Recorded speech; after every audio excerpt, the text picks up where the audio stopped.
Shavuot, a mitzvah da pará do mar, a vaca vermelha. Hashem ensinou a Moshe: um judeu que toca em um morto fica tamê, impuro.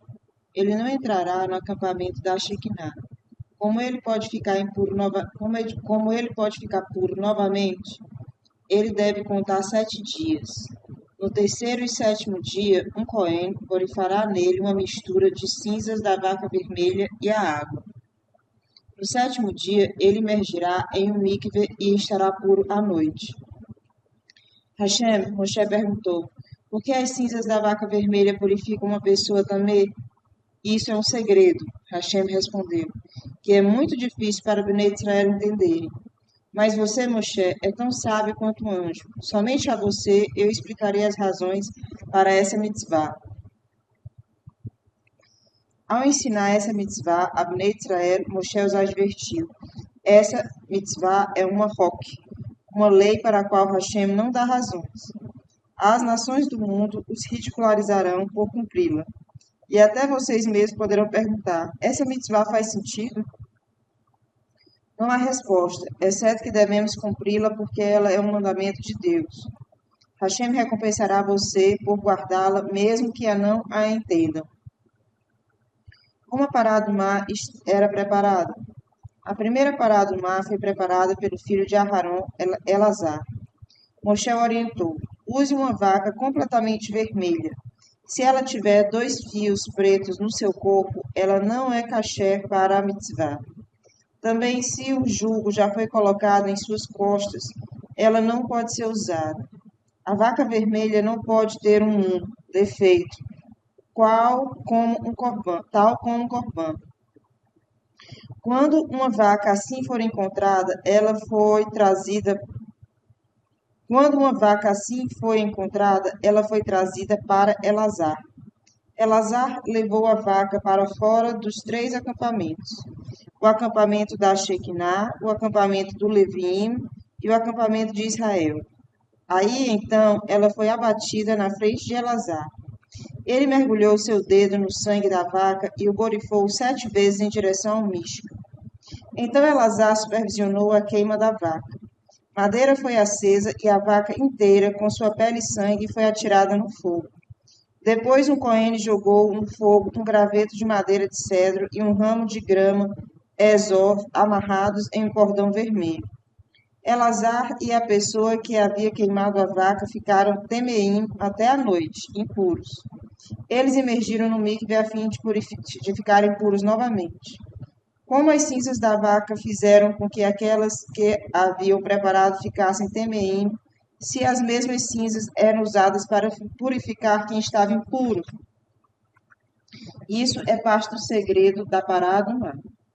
Hashem não explicou por que aqueles que prepararam a pará do mar ficaram também impuros. Assim como ele também não explicou por que ela purifica uma pessoa que está impura. Depois que a vaca fora queimada até virar cinzas, um homem que não estava também recolhia essas cinzas.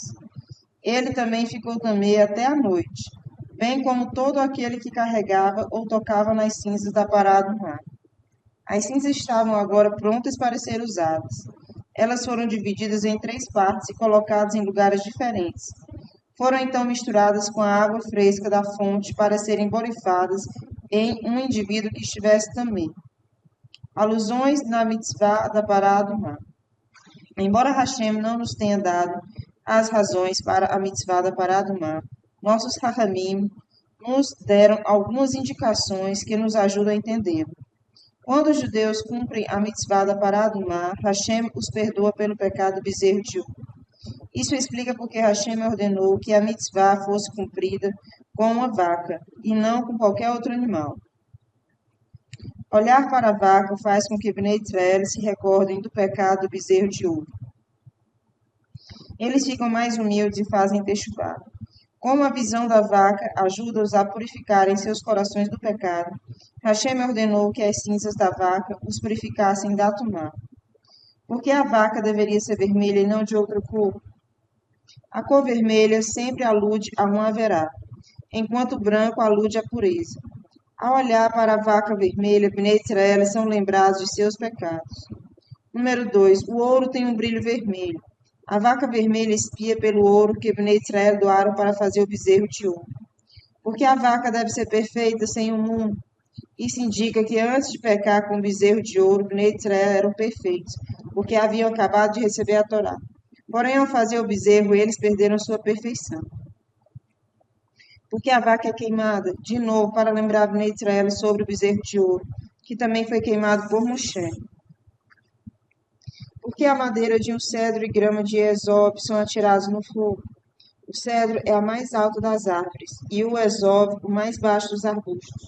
Uma pessoa que se purifica é lembrada de que ela deve ser humilde a fim de fazer techuvá. É melhor sentir-se humilde como um arbusto em esope do que altivo como um cedro. O que aprendemos do fato de que todos os envolvidos com a preparação da pará do mar ficam temendo? Como a vaca vermelha nos faz lembrar do pecado do bezerro de ouro, nós aprendemos que todos que lidam com a idolatria também ficam temendo. Midrash explica. Os judeus receberam a mitzvah da vaca vermelha pelo método de Abraão. Quando os 3 visitantes celestiais vieram para Abraão, ele rapidamente abateu um bezerro para eles. Como recompensa, seus descendentes receberam a mitzvah que utiliza uma vaca. Quando Abraão implorou a Hashem que não destruísse o povo perverso de Sedom, ele rezou: Eu realmente não tenho permissão para discutir com o Senhor, Hashem, pois eu sou apenas pó e cinzas. Abraão era tão humilde que ele sempre tinha consciência de que o corpo de uma pessoa é meramente pó e cinzas. Hashem disse: Por causa de sua grande humildade, eu darei aos seus descendentes uma mitzvah com cinzas, as cinzas da pará do mar. Porque eles a cumprirão, eu perdoarei seus pecados. Como recompensa por ter tido aos 3 visitantes celestiais, trarei água para que lavem seus pés. Hashem deu aos descendentes de Abraão uma mitzvah com água, as cinzas da pará do mar que são misturadas com água. Porque nosso patriarca Abraão fez grandes atos, Hashem recompensou seus filhos com mitzvot maravilhosos, tal como a mitzvah da pará do mar. Midrash nos conta. 3 jarros serão devolvidos. Hoje, nós não temos mais as cinzas da pará do mar e não podemos mais nos purificar da tumat hamet, a impureza decorrente de estar em contato com o morto. No entanto, Eliá Hanavi trará de volta no futuro 3 jarros para nós. Número 1. O jarro no qual Moshe guardou o mano, para lembrar a Bnei Israel que Hashem os alimentou por 40 anos no deserto. Número 2. O jarro contendo as cinzas da pará do mar. Número 3. O jarro contendo o azeite com que os Kohanim e os reis eram ungidos. Miriam morre e seu poço seca. Bnei Israel estavam agora em seu 40º ano no deserto. A irmã de Moshe, Miriam, estava com 125 anos. No dia 10 de Nissan de 2487, Hashem levou sua alma de volta. Ela morreu de uma maneira especial. Como ela era uma grande tzadeket, o anjo da morte não tinha permissão de tocar nela. Hashem, ele próprio, tomou sua alma de volta. Ela morreu de forma feliz e serena. Depois que sua alma deixou o corpo, os anjos a receberam com muita alegria. Eles exclamaram: Venha em paz. Essa é a saudação dada a todos os tzadikim depois que falecem. Todo Bnei Israel deveriam ter participado do enterro dessa grande mulher. Eles deveriam ter se lamentado por ela, mas eles a negligenciaram. Somente Moshe e Aharon a enterraram e ficaram de luto por ela. Assim Hashem deu aos judeus um lembrete de que Miriam estava morta. Quando as pessoas quiseram água para beber, elas não encontraram. O poço de Miriam, a rocha que acompanhava Bnei Israel pelo deserto e os abastecia com água, secou repentinamente. Então Bnei Israel compreenderam que a grande Tzadek Miriam não estava mais com eles. Você pode imaginar quão assustadora era a situação da nação judaica?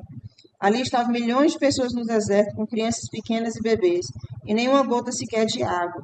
Como eles sobreviveriam? O pânico rapidamente se instalou. Enquanto Moshe e Aharon estavam em suas tendas chorando a morte de sua irmã, os Erev Rav armaram a confusão. Morreremos de sede, eles gritavam. Não há água. Melhor que tivéssemos tido morte natural como aqueles que morreram no deserto. Morrer de sede é muito sofrimento. Alguns dos Erev Rav criticaram Moshe e Aharon. Se vocês não poderiam nos dar água, por que nos trouxeram para o deserto? Não deviam ter nos tirado do Egito, se o único caminho para Israel era passando pelo deserto. Vocês não têm direito de colocar nossa vida em risco. Vocês são líderes irresponsáveis. Eles também reclamaram. Enquanto o poço de Miriam fornecia água, árvores costumavam crescer onde quer que acampássemos. Agora não temos nem água nem frutos. Moshe e Arão ficaram magoados ao ouvir esses comentários. Eles não sabiam o que fazer. Eles correram para o Mishkan, caíram sobre suas faces e rezaram para Hashem. A nuvem de glória de Hashem apareceu para eles. O Midrash explica. Bnei Israel receberam 3 presentes. Enquanto nossa nação andava pelo deserto, Hashem lhe deu 3 presentes maravilhosos. Número 1, nuvens de glória para proteção. Número 2, o man. Número 3, a água do poço de Miriam. Cada um desses presentes foram dados em mérito de um dos 3 líderes. As nuvens de glória rodeavam Bnei Israel pelos Zehut, o mérito de Aharon. O man caía pelos Zehut de Moshe. Moshe ensinava a Torá a Bnei Israel, o alimento de suas almas. Por seu mérito, os judeus recebiam o alimento que sustentava seus corpos. Número 3, o poço de Miriam. Acompanhava os judeus no deserto pelo mérito da Tzadeket Miriam. Quando era uma menina, Miriam esperou por Moshe ao longo das águas do rio Nilo. Como recompensa, Hashem deu a água à nação inteira. Moshe bate na rocha. Hashem disse a Moshe e a Aharon: Não tenham medo, eu darei água ao povo. Moshe, pegue o bastão que você usou para trazer as pragas sobre o Egito. Reúna o povo próximo à rocha que é o poço de Miriam. Fale com ela e sua água fluirá novamente. Haverá água suficiente para as pessoas e seus animais. Por que Hashem quis que Moshe pegasse seu bastão? Porque o bastão mostrava ao povo que Moshe era o mensageiro de Hashem e agia com seu poder. Moshe pegou o bastão e reuniu a nação em torno da pedra. Cada judeu pôde ficar bem perto da rocha, embora o espaço em torno dela fosse muito pequeno para acomodar tanta gente. Foi um milagre. Moshe queria ordenar a pedra que desse água. Havia várias pedras à sua frente e, de repente, ele não tinha mais certeza de qual era a pedra do poço de Miriam. Parecia que ela estava se escondendo. Moshe ficou com medo de falar com a pedra errada. Quando o povo notou que Moshe hesitava, alguns deles começaram a gritar: Que diferença faz qual pedra nos dará água? Dê-nos água de qualquer pedra. Moshe se recusou, e os zombadores o ridicularizaram. Vejam todos, Moshe não consegue realizar um verdadeiro milagre. Ele está tentando nos enganar. Ele sabe qual rocha aqui está úmida por dentro. Ele puxará dessa umidade para fora e nos fará acreditar que se trata de um milagre. Ao ouvir isso, o povo gritou: Dê-nos água de uma pedra que nós escolheremos. Moshe não sabia o que fazer. Ele deveria falar com outra pedra que não fosse o poço de Miriam? Ele pensou: talvez Hashem não queira realizar um milagre com uma pedra diferente. Eu devo ignorar o que o povo está dizendo e seguir a ordem de Hashem. Moshe normalmente não perdia a paciência com o povo. Essa não era a primeira vez que o povo discutia com ele. Mas agora ele ficara zangado. Ouçam, seu povo rebelde. Ele os repreendeu. Vocês acham que podem ensinar ao seu Rebbe o que ele deve fazer? Como podem dizer que é um truque tirar a água de uma pedra que Hashem ordenou? Vocês conseguem tirar a água de qualquer rocha através de um truque? Eu não posso mudar as palavras de Hashem. E ele me disse para tirar a água do poço de Miriam. Moshe achou que havia encontrado a rocha certa. Ele ordenou a ela que desse água, mas nenhuma água saiu quando ele falou com a rocha, pois era a rocha errada.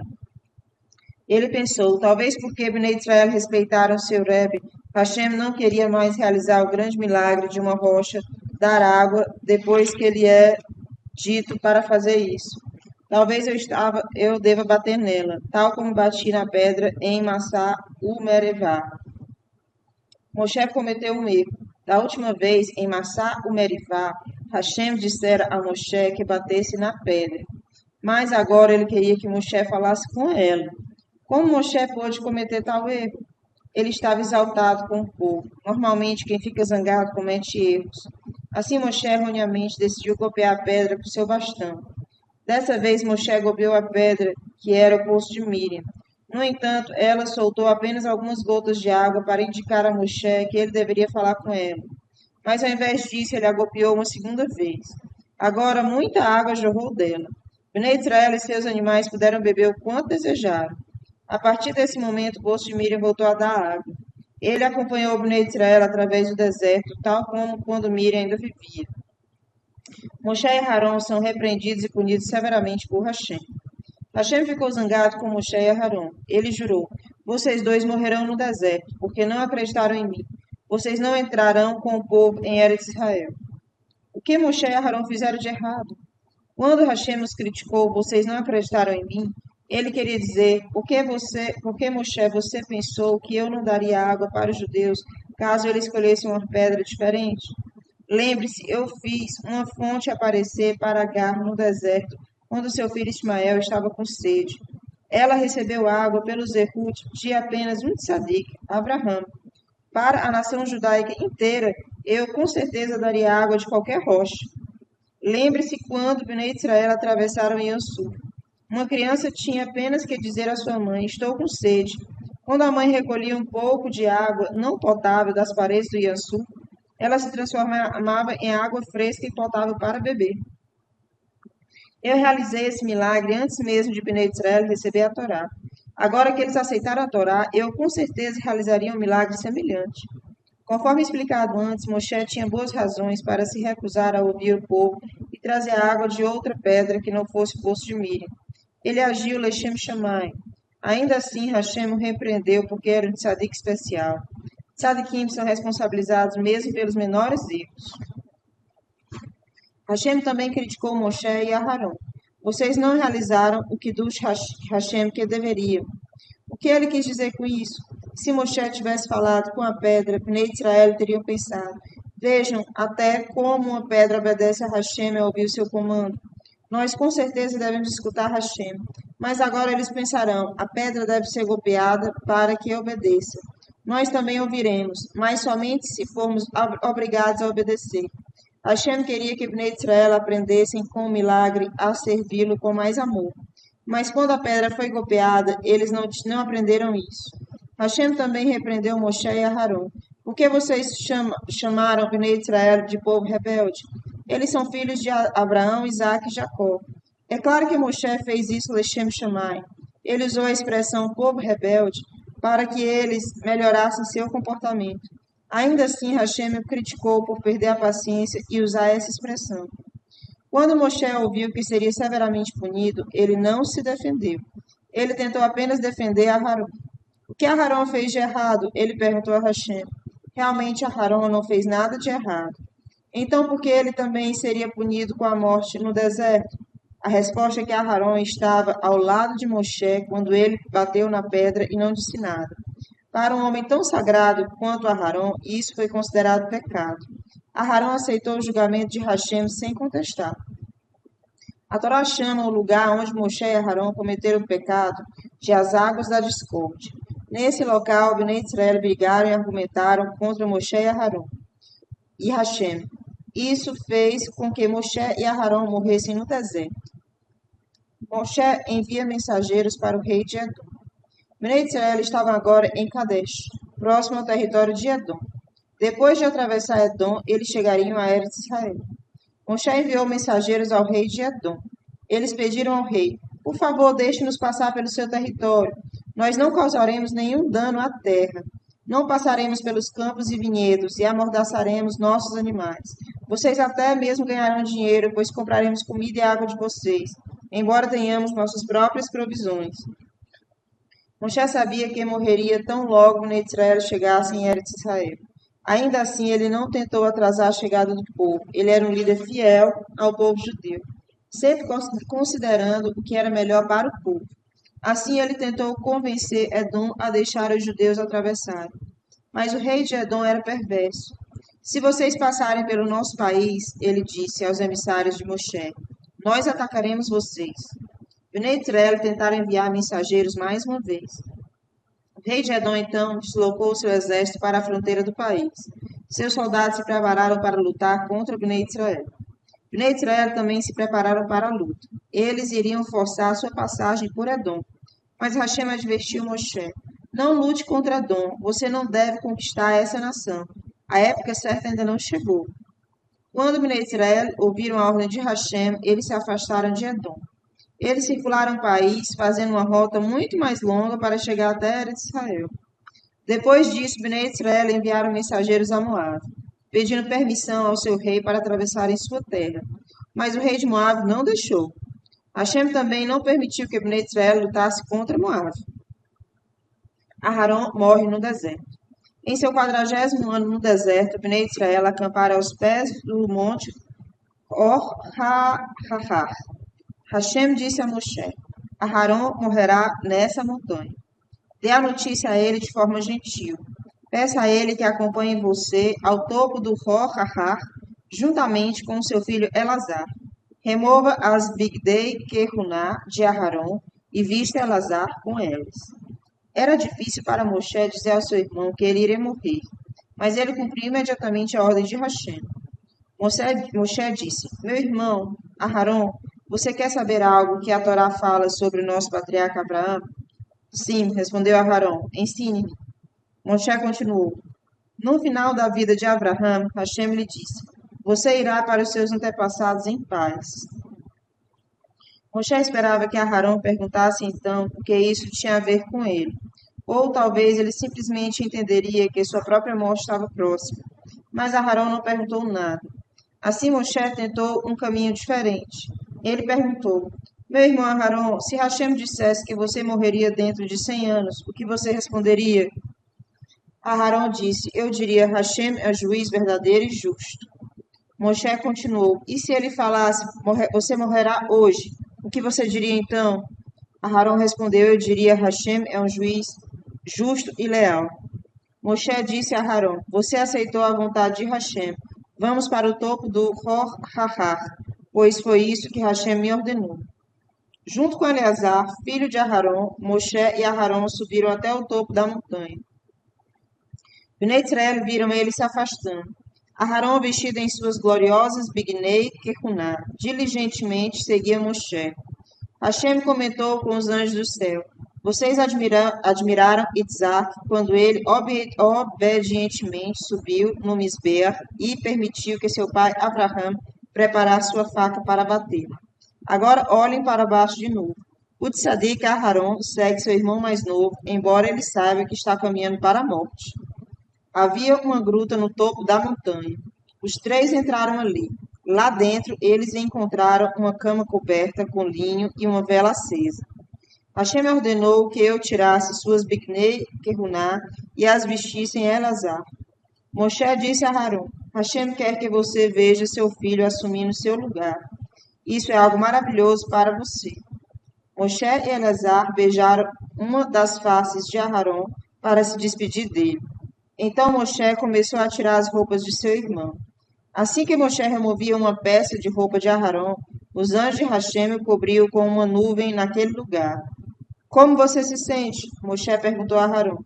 Eu sinto as nuvens de glória cobrindo as partes do meu corpo de onde você tirou as roupas, respondeu Aharon. Moshe continuou a despir Aharon e perguntou novamente: O que você está sentindo? Que tipo de morte é essa? Não sinto nada de especial, respondeu Aharon. Somente que as nuvens de glória estão me cobrindo até o pescoço. Moshe disse a Aharon: Deite-se na cama. Aharon se deitou. Estique suas mãos. Aharon obedeceu. Feche sua boca. Aharon fechou. Cerre seus olhos. Aharon obedeceu. A nuvem de glória cobriu Aharon por completo. Moshe não podia mais vê-lo. Ele chamou: Meu irmão Aharon, você está aí? Que morte é essa que os tzadikim experimentam? Aharon respondeu de dentro da nuvem: Não consigo descrevê-la, mas é muito maravilhosa.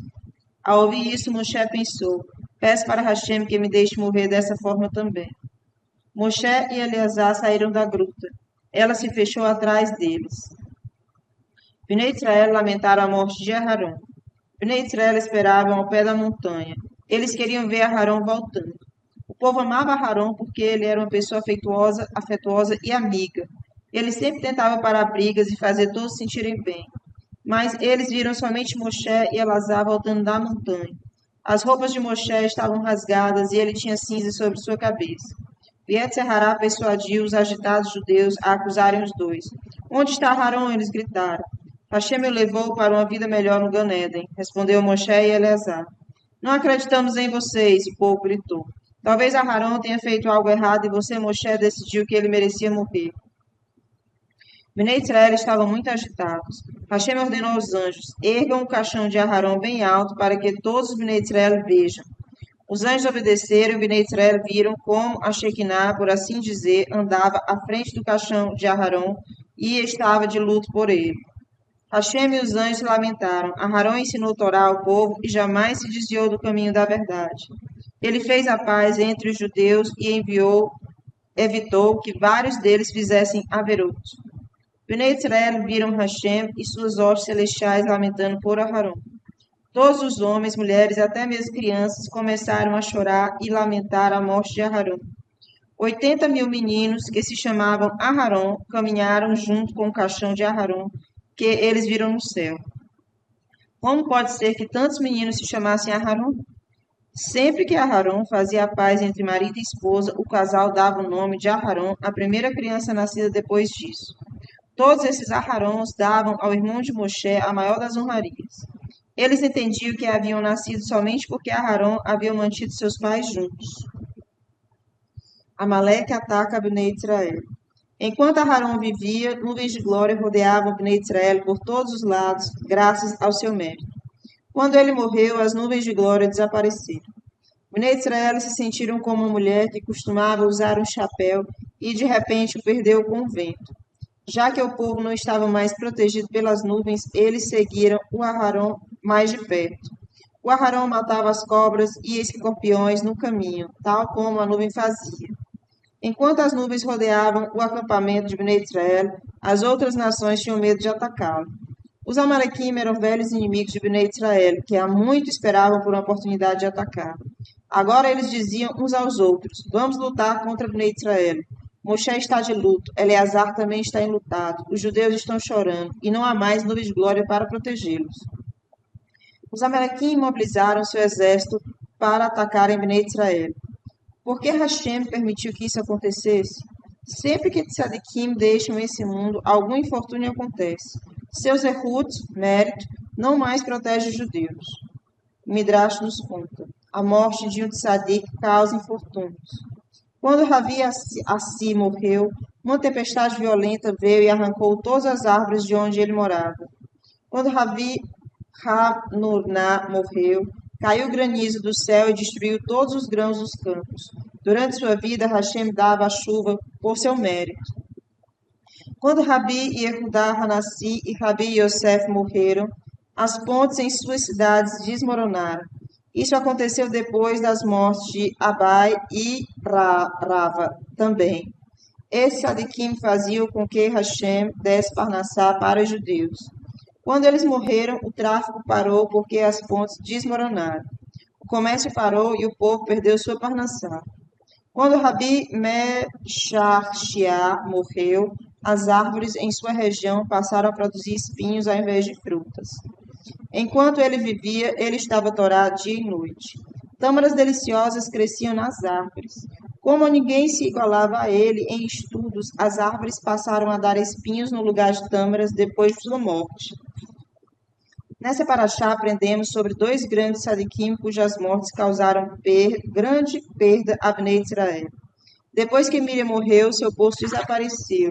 E depois que Aharão morreu, as nuvens de glória se foram, fazendo com que Amaleque atacasse os judeus. Amaleque é derrotado. Os Amalequim temiam que Bnei Israel rezassem para Hashem para que ele os ajudasse a derrotá-los. Assim eles decidiram enganar Bnei Israel. Eles falaram na linguagem cananita, esperando que Bnei Israel pensasse que eles eram cananim. Bnei Israel, então, pediram a Hashem para salvá-lo dos cananim. E enquanto isso, os Amalequim continuariam a atacar. Mas o truque não funcionou. Embora eles falassem a linguagem cananita, Bnei Israel reconheceram as vestes dos Amalequim. Assim que os Amalequim atacaram, eles tiveram sucesso e capturaram uma moça. Os judeus ficaram atemorizados. Eles regressaram 8 estações de parada. Os judeus rezaram: por favor, Hashem, entregue essa nação em nossas mãos. Eles não mencionaram o nome de nenhuma nação, visto que não tinham certeza sobre qual povo estavam lutando. Bnei Israel também prometeram: se ganharmos essa guerra, não pegaremos os despojos para nós, daremos tudo a Hashem. Hashem aceitou a tefilá de Bnei Israel. Eles venceram os Amalequim e deram todos os pertences de Amaleque para Hashem. Bnei Israel falam mal sobre o mar. Quando Bnei Israel atingiu a fronteira com a terra de Edom, eles estavam muito próximos de Eretz Israel. Se eles apenas atravessassem Edom, eles chegariam a Eretz Israel imediatamente. Mas o rei de Edom, obstinadamente, se recusou a deixar que Bnei Israel passasse por seu território, como já explicamos antes. Assim Moshe e Bnei Israel retornaram para o deserto. Agora eles teriam que andar uma distância muito maior para chegar a Israel. Os Erev Rav e os judeus que não eram de Sadiquim reclamaram: quando essa perambulação pelo deserto terminará? Isso já dura 38 anos. Moshe, por que você nos tirou do Egito se morreremos de qualquer maneira no deserto? Basta desse deserto. Não há comida normal aqui, apenas manga. É verdade que ele tem um gosto bom, mas parece sempre a mesma coisa. É tão tedioso. E o man é muito leve. Todo ele fica em nossos estômagos, não há nenhuma sobra. Como isso pode ser saudável? Hashem disse: tudo o que eu faço para Bnei Israel é o que é melhor para eles, mas eles são ingratos. Eles falaram Lashon Hará até do man. De repente, uma voz foi ouvida dos céus: ouçam todos, eu tirei Bnei Israel do Egito e lhes dei o man. Ele pode ter o sabor que a pessoa desejar. Olhem para a cobra. Tudo o que ela come tem gosto de pó em sua boca, mas ela nunca reclama. Que a cobra puna aqueles que reclamam do man, que pode ter tantos sabores diferentes. O deserto estava cheio de cobras venenosas. Até agora o Aharon e a nuvem de Hashem tinham miraculosamente protegido o povo das cobras. Nem o judeu jamais foi atacado. Agora Hashem permitiu que as cobras picassem. Elas picaram os pecadores entre os Bnei Israel. Alguns adoeceram por causa do veneno e outros até morreram. Bnei Israel entenderam seu erro. Eles disseram a Moshe: nós erramos ao falar contra Hashem e você. Por favor, reze para Hashem remover as cobras. Moshe rezou pelo povo e os perdoou por tê-los criticado. Se alguém agiu errado com você e então pediu mehilá, perdão, você deve sempre perdoá-lo imediatamente. É cruel agir de outra forma. Moshe faz uma cobra de cobre. Hashem disse a Moshe: faça uma cobra de cobre e coloque no alto de um maestro. Quem for picado por essa cobra olhará para a cobra de cobre e ficará curado. Moshe fez como Hashem ordenou. Todo judeu que olhava para cima, para a cobra de cobre, enquanto fazia techuvá, se curava das picadas venenosas das cobras. Por que Hashem escolheu curar as picadas de cobra por meio de uma cobra? Algumas razões são: número 1, Hashem aconselhou o oposto do que os médicos normalmente dizem aos pacientes. Quando alguém é picado por uma cobra, lhe é dito a não olhar mais para cobras, ou ele ficará ainda mais doente. Hashem mostrou aos judeus que ele pode curar até mesmo através de algo que usualmente seria prejudicial. Número 2. Olhar para a cobra lembrava ao povo: façam techuvá por seu Lashon Hará. Não ajam como a cobra do Gan Eden que falou mal de Hashem.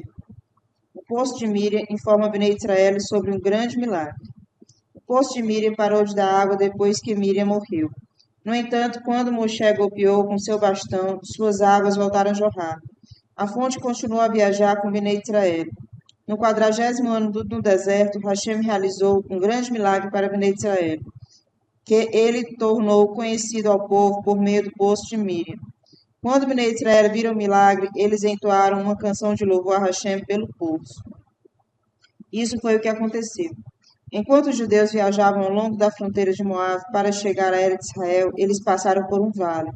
Os Emoritas, uma das 7 nações que viviam em Eretz Israel, decidiu destruir o povo judeu inteiro enquanto ele atravessava o vale. Em ambos lados do vale havia montanhas. Os Emoritas decidiram: nós esconderemos nossos soldados nas grutas das montanhas acima do vale. Quando os judeus passarem, os soldados dispersarão flechas e jogarão pedras lá de cima. O vale é tão estreito que nenhum judeu conseguirá escapar. Eles ficarão sem saída e morrerão. Mas Hashem salvou seu povo deste plano mortal. Depois que os soldados emoritas se esconderam nas cavernas, Hashem ordenou que as montanhas de ambos os lados do vale se movessem ao mesmo tempo. No final, elas se chocaram e esmagaram todos os soldados escondidos nelas. Bnei Israel seguiram viagem. Eles nem suspeitavam que as montanhas próximas deles estavam repletas de corpos de soldados inimigos que queriam destruí-los. Quem contará a meus filhos sobre o milagre que eu realizei para eles? Hashem disse: Eu usarei o poço de Miri para lhes contar. Hashem alargou o espaço entre as duas montanhas. Ele então fez com que o poço de Miri fluísse por todo o vale, que estava cheio de soldados emoritas mortos. A água do poço pegou esses corpos ensanguentados e os trouxe para perto do acampamento de Bnei Israel. Quando o povo viu a água misturada com o sangue cheio de ossos flutuando, ele entendeu que havia ocorrido um grande perigo e que Hashem os salvara da morte. Bnei Israel cantaram uma shirá, uma canção de louvor para o poço de Miri. Eles agradeceram a Hashem por ter devolvido o poço para eles e por ter lhes salvado. A canção começa: Venha ao poço e mostre-nos os grandes milagres de Hashem. Esse é o poço que os maiores do nosso povo, Moshe e Aharon, abriram com seus bastões. O poço não permaneceu com Bnei Israel por muito mais tempo. Depois que Moshe faleceu, ele desapareceu para sempre. Porém, nossos sábios nos dizem que a cada Motzei Shabbat, ele circula por todas as fontes de água do mundo, e quem o toma ficará curado de suas doenças. Durante a semana, ele se encontra no Kinneret, Mar da Galileia, em Tiberia. A guerra contra Sihon, os reis dos Emoritas. Bnei Israel chegaram até a fronteira do reino Emorita. Eles enviaram mensageiros a Sihon, rei dos Emoritas. Por favor, deixe-nos passar pelo seu território. Você não será prejudicado de forma alguma. Não andaremos por seus campos ou vinhedos. Faremos somente a estrada principal. Nem ao menos beberemos sua água. Mas Sihon se recusou a deixar Bnei Israel passar. Todos os outros reis de Canaã pagavam uma taxa a Sihon. Em troca, ele prometera jamais deixar que exércitos inimigos passassem por suas terras. Sihon decidiu destruir Bnei Israel. Sihon era um dos gigantes mais poderosos que havia sobrevivido desde a época do Marbulho, dilúvio. Ele era alto como árvore e todo mundo tinha medo dele. Sihon e seu imenso exército eram mais aterrorizantes que Faraó e todo seu exército. Mais uma vez, Hashem ajudou Bnei Israel. Moshe pronunciou o nome de 4 letras de Hashem e o rei de Sihon caiu morto. Enquanto Bnei Israel estavam ocupados guerreando com o inimigo, o sol estava prestes a se pôr. Os judeus não podiam continuar a lutar no escuro.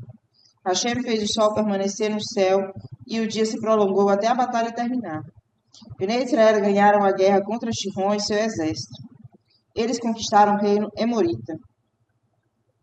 Quando as nações do mundo souberam dessa miraculosa vitória, elas ficaram apavoradas. Eles não podiam acreditar que o poderoso rei Sihon e seu potente exército tinham sido derrotados. Sihon tinha um meio-irmão, o gigante Og. Ele governava o reino vizinho de Baxã.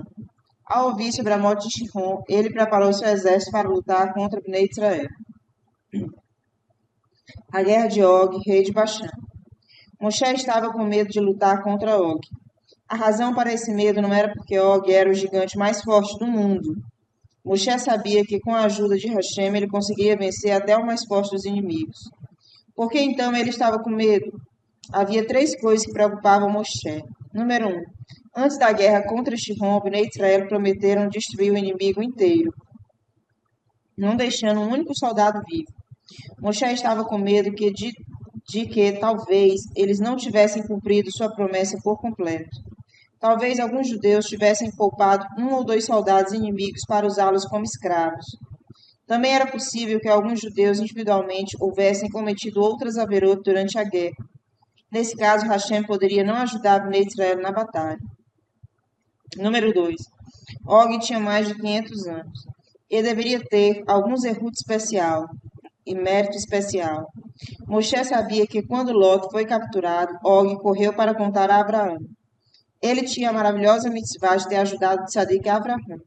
Talvez por causa disso, Hashem não deixaria que Bnei Israel o derrotasse. Número 3. Og tinha ainda outro mérito. Ele pediu que Abraão fizesse milá nele.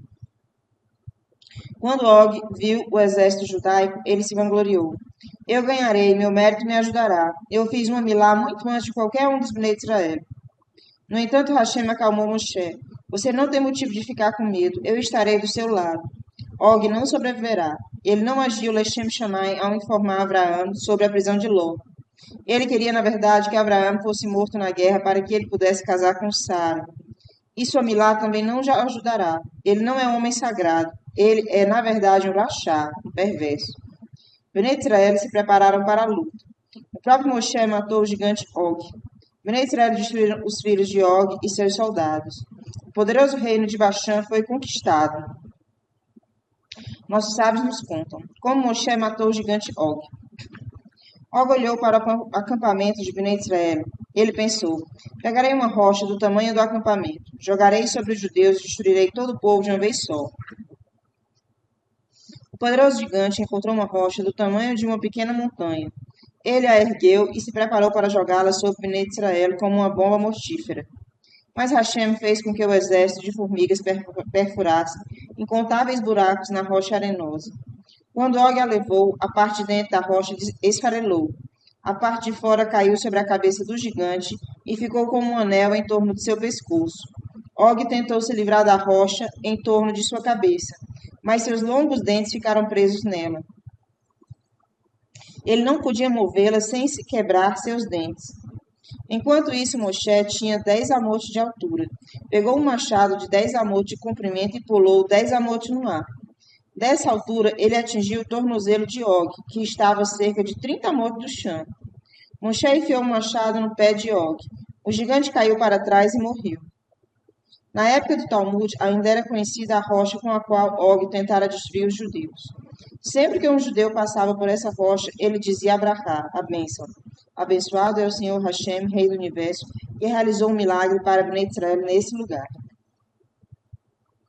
Os seguintes lugares especiais também eram conhecidos dos judeus. Uma brahá deveria ser dita ao passar por eles.